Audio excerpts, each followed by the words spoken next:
selesai lagi baru petikan tulang lagi.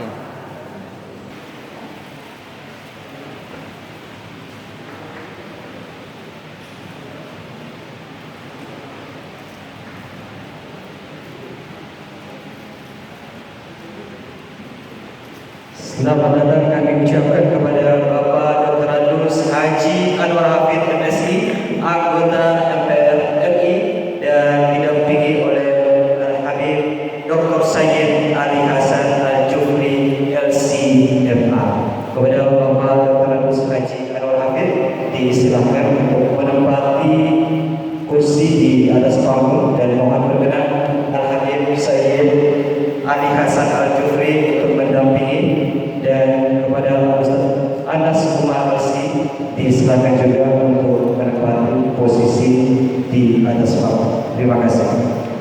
Yang kami banggakan pada pagi hari ini dengan senantiasa memohon rahmat dan ridho Allah Subhanahu wa taala, acara sosialisasi 4 pilar kebangsaan Pancasila UUD 1945 NKRI Bhinneka Tunggal Ika oleh Dr. Adus Haji Anwar Hafid MSI, anggota MPR RI, bertempat di Auditorium Pondok Pesantren Madinatul Ilmi Dolo, Kabupaten Sigi, Sulawesi Tengah, tanggal 25 September 2020. Kita mulai, diawali dengan menyanyikan lagu Indonesia Raya. Hadirin dimohon berdiri.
Hadirin disilakan duduk kembali.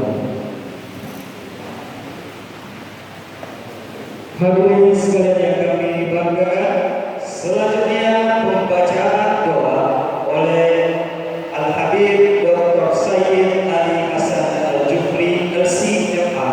Disilakan.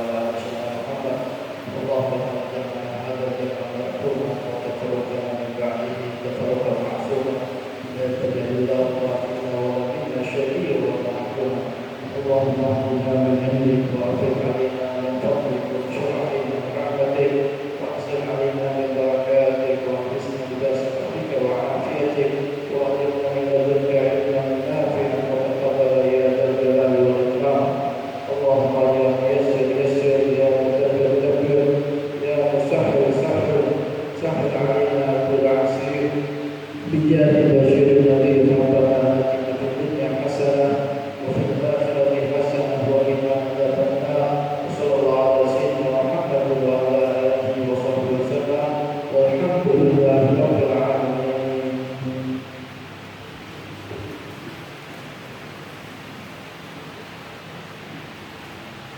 Hadirin yang kami banggakan, selanjutnya sambutan pengurus pondok pesantren Madinatul Ilmi Dolo dan mewakili pemerintah daerah sekaligus membuka acara secara resmi oleh anggota DPRD Kabupaten Sigit Al Ustaz Anas Umar Nasi MAI.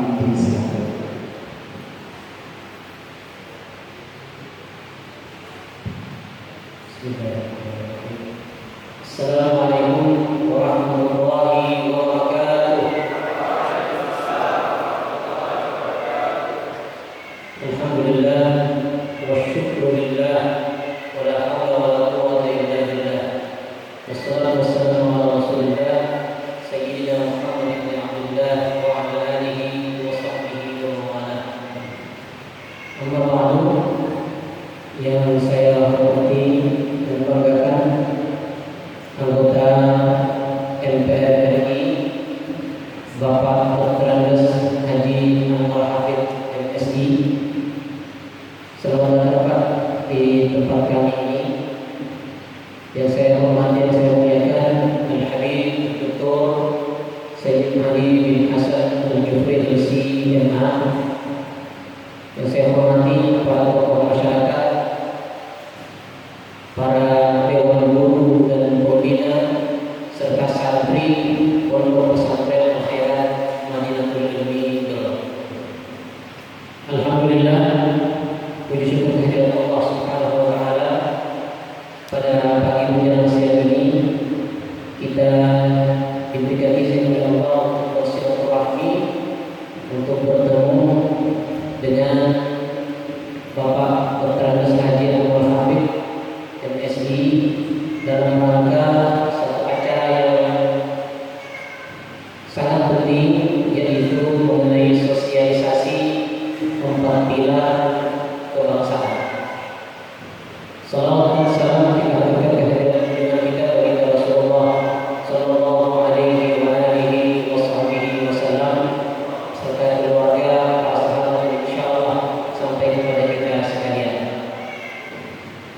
Hadirin yang dirahmati Allah Subhanahu wa taala, terlebih dahulu kami mohon maaf ini kepada Pak Haji Anwar Hafid bahwa pada hari ini di pondok pesantren sedang diadakan kerja bakti dari Pemda sini berhubung tanggal 29 ada rencana publik dari Ustaz Abdul Salam, ya, tetapi masih tetap dalam koridor protokol, hanya diizinkan 100 orang.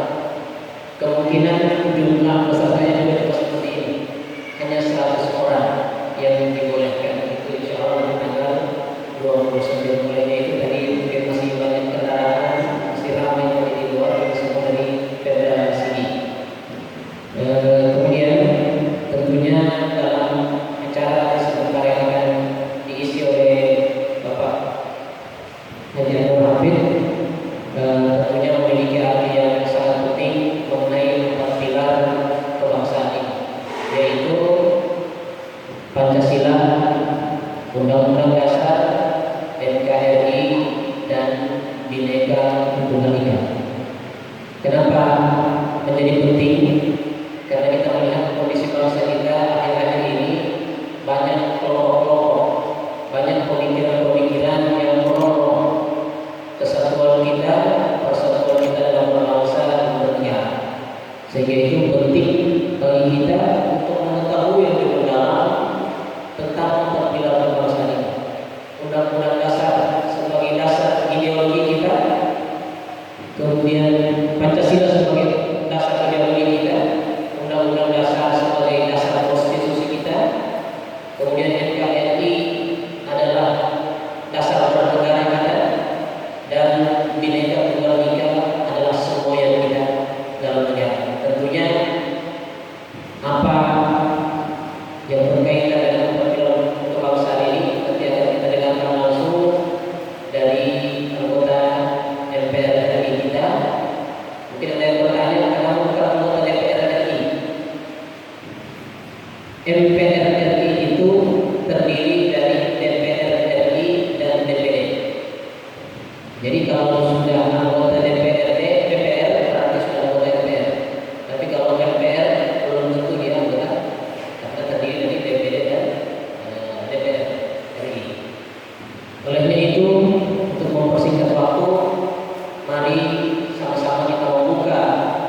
Hadirin yang kami banggakan, selanjutnya kita ikuti bersama materi 4 pilar kebangsaan oleh anggota MPR RI Bapak Dr. Agus Haji Anwar Hafid MSI. Disilakan.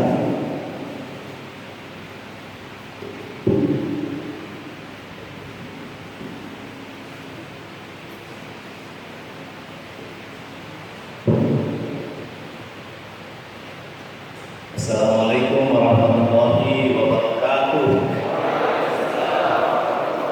Alhamdulillah wa syukurillah, wassalatu wassalamu ala rasulillah, amma ba'd. Yang kita muliakan Habib Ali bersama seluruh dewan guru yang ada di Madinah Ilmi ini, yang kita hormati dan kita banggakan anggota DPRD Kabupaten Sigi, sekaligus beliau adalah pengasuh kita di sini. Dia juga saya sama-sama warna dengan beliau.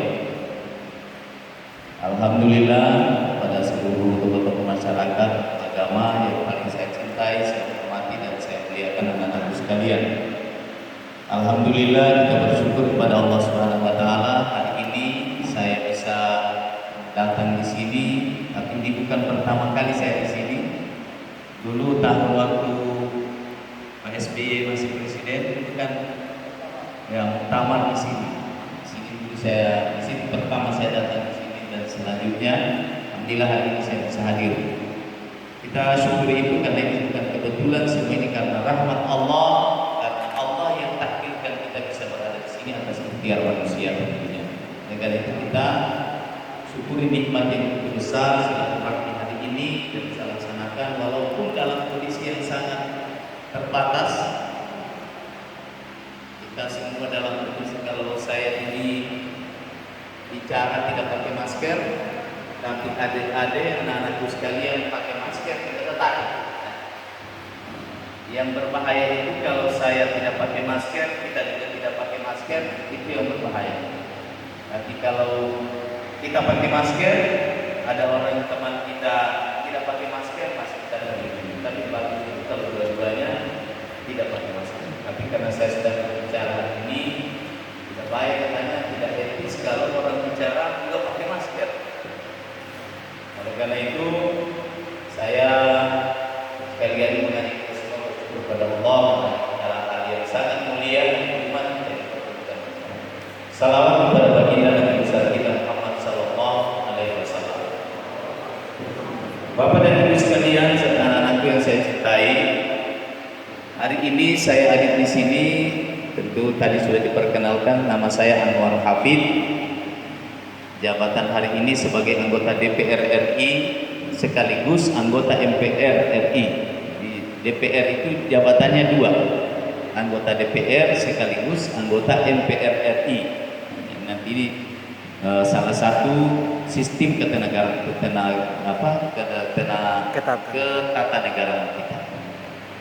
Saya bukan asing bagi Al Khairat. Hari ini alhamdulillah ketua utama masih mempercayakan saya sebagai ketua Komda Al Khairat Kabupaten Morowali 3 periode. Alhamdulillah kemarin saya sebetulnya sudah sampaikan kepada ketua utama bahwa saya ini sudah di Jakarta sekarang, apa masih bisa saya melaksanakan tugas-tugas ke Al Khairatan saya. Habib bilang Komda itu seumur hidup. Nah, karena sudah Habib yang bilang sami'na wa ata'na, tidak ada kata tidak, sudah siap. Jadi ini sudah 3 periode. Karena urusan yang begini beda dengan jabatan negara. Jabatan negara orang maunya sampai 10 periode. Tapi kalau jabatan agama biasa susah orang mau mengembannya. Ya, alhamdulillah karena ini perintah dari Habib, saya sekarang masih ketua Komda Al Khairat Kabupaten Morowali. Kemudian selanjutnya terkait sosialisasi, kenapa saya pilih di sini? Jadi banyak orang biasa mengumpulkan tokoh-tokoh masyarakat dan sebagainya, tapi saya memilih di sini. Saya memilih kepada anak-anakku semua santri untuk saya sosialisasi. Kenapa? Alasannya yang pertama, kita membuat ideologisasi ini harus jangka panjang pemikirannya. Bukan bilang kalau orang tua sudah mau mati, tidak. Tapi pemikiran kita, pemikiran saya, nilai-nilai ini harus tertanam kepada anak-anak kita yang akan bisa jadi pemimpin bangsa, pemimpin daerah di masa akan datang. Dan sudah tepat saatnya mulai sekarang ini mereka harus mulai paham pelan-pelan soal kehidupan ketatanegaraan kita. Itu tujuannya kenapa saya ambil di sini. Yang kedua, banyak hari ini orang hampir ada sebuah ideologisasi dunia yang mau mencoba memisahkan negara dan agama. Kita lihat akhir-akhir ini pertentangan luar biasa. Mulai dari kita lihat kemarin saya Menteri Agama berdebat keras dengan Komisi 8 karena dianggap orang yang penghafal Quran itu radikal. Ini siapa yang punya ide, siapa yang punya gagasan? Nah, ini yang saya mau ceritakan sama anak-anakku sekalian pada hari ini supaya bisa paham. Kita ketahui bahwa hari ini dunia ini sudah seperti bola. Penguasa hari ini bukan lagi Amerika Serikat, bukan lagi negara adidaya Rusia dan sebagainya. Penguasa dunia hari ini, penguasa dunia itu adalah orang yang memegang yang namanya IT. Jadi tidak usah takut bilang Amerika kuat senjatanya, sudah tidak lagi itu senjata hari ini. Orang perang di Suriah, perang di mana-mana kan sudah berapa lama perang? Tapi selesai perang selesai, bangun kembali. Kenapa? Karena orang perang fisik itu tidak akan menimbulkan dampak yang luar biasa. Maka sekarang perang yang terjadi di dunia ini, anak-anak sekalian, tidak akan lagi anak-anak nanti membayangkan akan ada bom atom, akan ada nuklir datang di sigi ini, akan ada menghantam Indonesia. Sudah tidak ada yang begitu. Sudah tidak ada lagi negara. Kalau kita lihat Kim Jong Un, ya, Presiden Korea Utara dengan andalannya nuklir, sudah tidak lagi ke nuklir hari ini. Sekarang ini ada namanya proxy war. Jadi perangnya sudah di situ sekarang. Apa yang terjadi perang? Perang ideologi. Contoh misalnya, contoh ya. Saya ini orang Komisi 9, tapi saya menganggap bahwa COVID ini adalah bagian dari perang ideologi. Kenapa? Nanti orang akan terideologisasi. Ketakutannya sama corona itu melebihi ketakutannya sama Tuhan. Sama. Hari ini orang tidak bisa bersalaman. Hari ini orang bahkan sholat di mana-mana dengan pakai masker. Hari ini semua serba terbatas. Hari ini orang mati. Kenapa orang takut sekali sama corona? Karena orang takut kalau dikubur tidak diantar keluarga. Kalau dilakukan survei, kenapa orang takut corona? Takut pada saat mati. Itu yang menakutkan orang sehingga dia takut sekali corona, sampai karena ketakutannya corona sudah tidak mau keluar. Padahal kalau kita lihat COVID ini anak-anak sekalian lebih ganas itu liver, lebih ganas itu demam berdarah, lebih ganas itu gagal ginjal. COVID ini kan cuma 14 tahun. 14 tahun. Dan seolah yakin anak-anak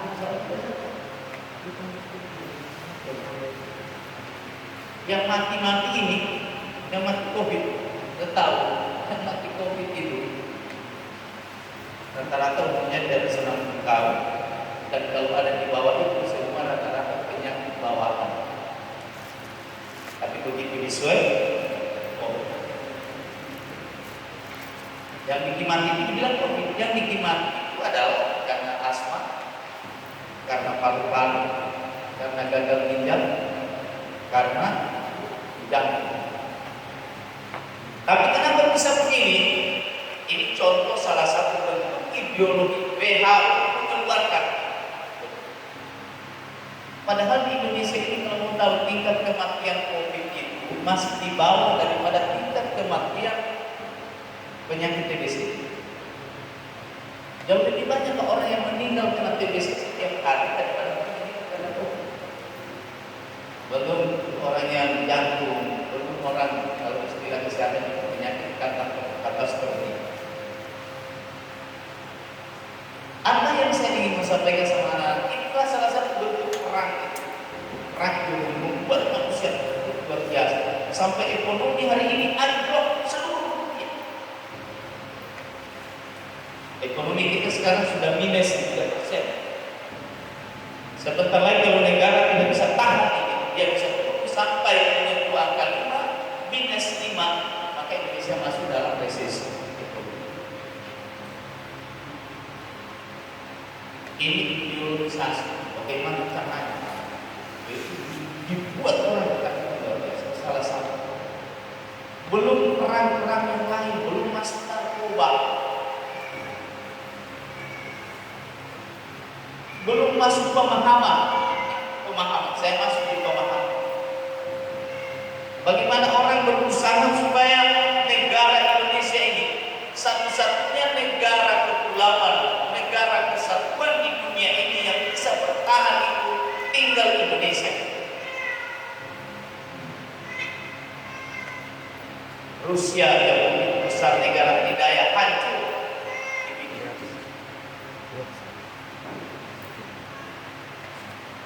Negara-negara yang lebih dekat lagi dari sini, Afghanistan kemarin, ya, berpecah. Satu-satunya negara hari ini, negara kesatuan Republik Indonesia ini, yang belum bisa diganggu cuma Indonesia. Dan apakah itu tidak bisa diganggu? Hari ini sedang diganggu. Maka kita lihat kemarin macam-macam, ada mulai dipertentangkan kita antara Pancasila dengan agama dan sebagainya. Oleh karena itulah kami anggota MPRI hadir dengan masyarakat mencoba mensosialisasikan, memberikan gambaran kepada masyarakat bahwa Indonesia ini hanya akan kokoh utuh kalau 4 pilar ini terjaga. Kalau dibangun rumah, 4 pilar itu kalau masih 4 pilar kokoh kuat, biar gempa bagaimanapun tidak akan goyah. Coba lihat anak-anak buat gempa bumi di sini. Rumah mana yang roboh, rumah mana yang bertahan. Sesuai dengan ilmu arsitek, yang bertahan itu seperti berarti konstruksinya bagus, cakar ayamnya bagus, sehingga gedung kita bisa bertahan. Kalau cakar ayamnya bagus, begitu digoncang sedikit, habis dulu. Kalau dalam Islam kita kan ada namanya rukun Islam. Islam itu dibangun atas 5 dasar. Itulah rukun Islam. Negara dibangun atas 4 pilar. Inilah anak-anaknya saya mau jelaskan 4 pilar ini yang menjaga Indonesia supaya orang Siti tetap orang Indonesia, orang Papua tetap orang Indonesia, orang Wosu tetap orang Indonesia, orang Kalimantan tetap orang Indonesia. Bayangkan coba kita lihat timur-timur. Sekarang mau bikin timur-timur itu harus pakai visa. Sekarang dulu bebas kita keluar masuk di sana. Tapi tidak apa-apa timur-timur bisa, karena memang bukan daratan kita, bukan umat kita. Tapi bayangkan kalau orang yang dari Palu mau ke sini, ternyata di sini sudah benderanya lain. Dan itu dibayangkan suatu saat Indonesia ini kalau tidak bisa bertahan, maka dia akan tercabik-cabik menjadi beberapa negara. Bagaimana susahnya kalau jadi negara? Coba lihat dulu timur-timur waktu sama-sama Indonesia sejahtera. begitu lepas Indonesia susah dikenal. Nah, apa itu 4 pilar? Anak-anak sekalian, saya kira ini hanya global saja. Yang pertama, Pancasila. Hari ini dulu zamannya saya sekolah, zamannya kita sekolah, itu Pancasila sebelum masuk sekolah berdiri satu-satu dulu hafal Pancasila. Sekarang anak-anak kita, saya pernah masuk di sekolah SD, saya tanya Pancasila, tak bola balik Pancasila dia. Sila pertama dia bikin sila kelima dia bikin sila kedua. Bukan soal susunannya, bukan soal hafalannya. Berarti Pancasila sudah mulai mau diganti dengan ideologi lain. Padahal Pancasila ini kita ketahui, Pancasila ini lahir dari mana ini Pancasila lahir? Dari pemikiran para kiai. Bukan pikirannya orang biasa, ini para kiai-kiai besar baik dari NU, Muhammadiyah, Syarikat Islam. Ini yang susuni Pancasila.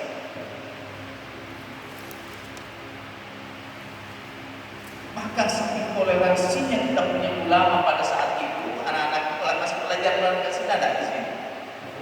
Ya, sejarahnya itu sebenarnya sila pertama itu kan ditulis ketuhanan yang Maha Esa dengan kewajiban menjalankan syariat Islam bagi umatnya.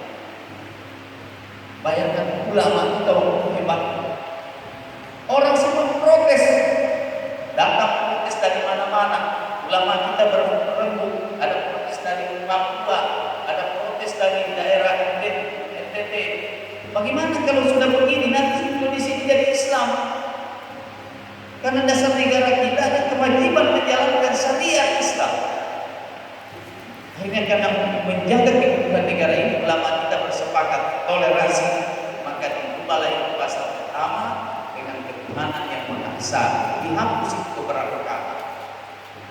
Tapi yang bikin Pancasila ulama, bukan siapa-siapa. Orang-orang yang dari pesantren yang bikin. Jadi kalau ada orang bilang Pancasila itu produk sekuler, bagaimana ulama kita yang bikin? Digali dan sani-sani kehidupan rakyat Indonesia. Pancasila. Nah hari ini kita melihat Pancasila ini mulai dijauhkan. Di zamannya Pak Harto ada namanya lembaga PP7. Ada bukit-bukit Pancasila kita hafal itu. Sebenarnya itu bagus. Tapi begitu reformasi dianggap ini tidak bagus. Nah, baru sekarang disadari setelah reformasi 98 berjalan, kita tinggalkan semua itu. Maka baru ada kesadaran, kita sudah mau lari dari Pancasila. Sudah mulai hilang. Tidak ada lagi anak-anak sekolah kita disuruh hafal Pancasila saja sudah tidak hafal. Apalagi mau amalkan. Dulu kita di sekolah, di zaman kami anak-anak sekalian, itu butir-butir Pancasila itu kurang lebih, kalau saya tidak salah saya masih hafal, kurang lebih sekitar 27 butir Pancasila dihafalkan di lombakan. Saya ini selalu juara kalau menghafal lomba menghafal. Juara pun saya sampai pernah juara tingkat kabupaten Poso menghafal butir-butir Pancasila. Setelah reformasi semua hilang. Makanya yang karena kesadaran bangsa itu dibikinlah satu badan namanya BPIP. BPIP yang ada di zamannya Pak Jokowi itu dibentuk BPIP. Dan BPIP itu kemarin itu yang namanya rancangan undang-undang dengan HIP itu. Nah, bisa berkelirkan supaya kita jangan salah paham. Katanya HIP itu mau menghapus Pancasila. HIP itu komunis. Jadi HIP itu rancangan HIP adalah salah satu produk bagaimana supaya Pancasila ini terlembaga. Terlembaga ini.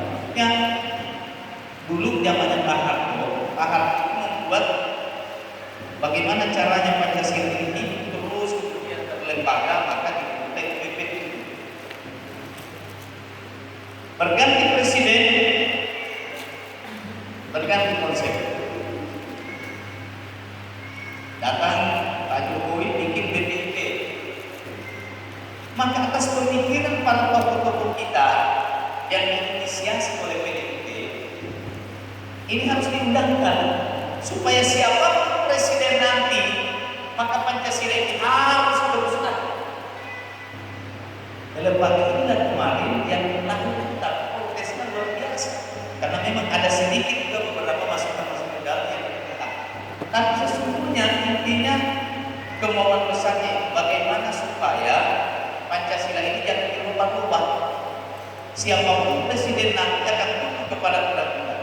Begitu pentingnya Pancasila ini, kita harus pahami keadaan. Jangan sampai nanti anak-anak sekalian tamat dari sini ditanya Pancasila tidak tahu. Inilah yang dicari oleh yang tadi Roosevelt, dicari mana yang ada orang Indonesia ini. Perangnya bukan perang satu hari, perangnya 2 tahun. Bahkan di dalam satu ketika saya dari Manas beberapa tahun itu mereka punya rencana itu 2045 Indonesia dibuat.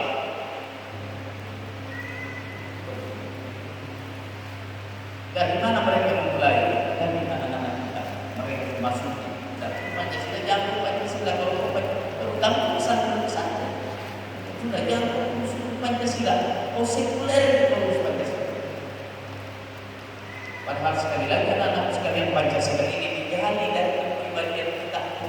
Kalau mau jujur, ya, Pancasila itu bersumber dari Al-Quran dan hadis. Nah, ada satu ulama, murni ulama, tidak ada campurannya yang bikin. Cuma ide-ide dari Presiden Soekarno ada menyampaikan mereka yang menyusun ulama besar.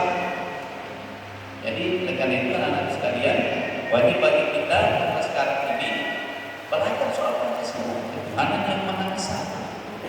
Tuhan Maha Esa bukan mencerminkan Islam sekali. Bukan ketuhanan yang Maha Kuasa, yang Maha Esa, yang Maha Satu. Wallahu Ahad. Dari sini sila pertama, kemanusiaan yang adil dan beradab, persatuan Indonesia, kerakyatan yang dipimpin oleh kebijaksanaan dalam permusyawaratan, perwakilan, keadilan sosial bagi seluruh rakyat Indonesia. Itu pilar utama. Kalau Pancasila ini kokoh bertahan sampai kapanpun, sampai dunia ini kiamat, maka Indonesia akan tetap. Karena ketika kita pakai di Pancasila, kita pergi di Kalimantan, kita pergi di Papua, kita pergi di Jawa, maka kita masih sama, karena kita masih pegang Pancasila. Yang kedua, pilar kedua, Bapak-Bapak sekalian, adalah Undang-Undang Dasar. Undang-Undang Dasar ini adalah konstitusi negara kita, aturan negara kita, Undang-Undang Dasar 45. Ini Undang-Undang Dasar setiap reformasi sudah berubah, sudah ada perubahan. Tapi semua sudah berkomitmen pembukaan tidak akan bisa dirubah. Pasal-pasal boleh berubah, sudah banyak yang berubah di undang-undang kita ini. Anak-anak sekalian sudah banyak yang berubah. Sudah banyak amandemen oleh PRRI. Kecuali satu, pembukaan tidak boleh dirubah. Itu sudah kesepakatan konsensus nasional, pembukaan tidak boleh dirubah. Dan itulah konstitusi negara di sini. Pembukaan. Kita dulu di sekolah itu di juga itu lomba hafal Quran. Setiap hari apel gantian masuk hafal Quran.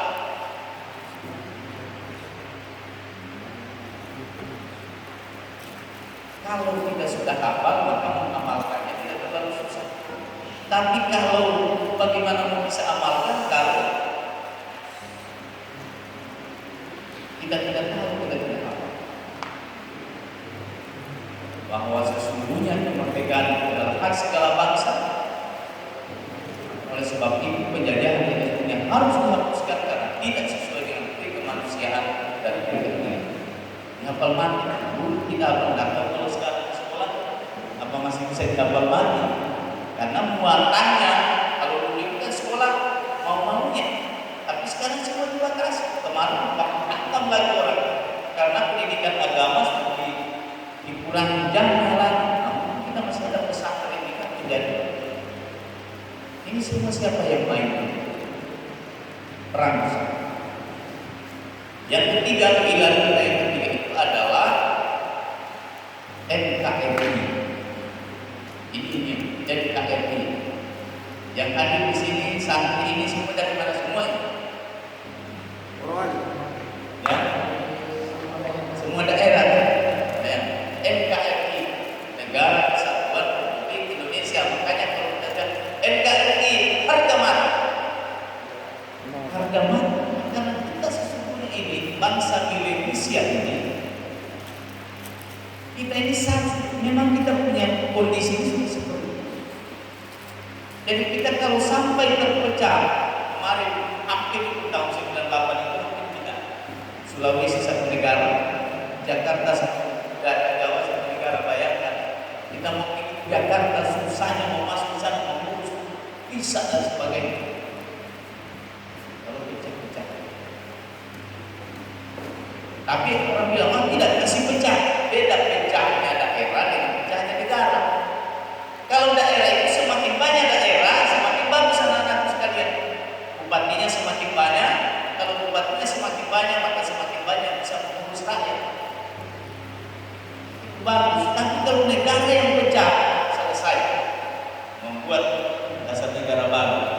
Jadi nanti kalau misalnya negara pecah, Pancasila pasti berubah. Baru kita susun apa namanya dasarnya apa kok? Negara kita sedang membangun keadaan ekonomi kita seperti ini, baru kita mau bikin negara baru. Ini sekarang yang membuat anak-anak sekarang dicencuk dicuci otak kita, terutama anak-anak dicuci supaya benci sama negara, benci sama aparat, benci sama semua. Maka kalau kita paham tentang 4 pilar ini, insya Allah itu jauh. Jadi radikalisme yang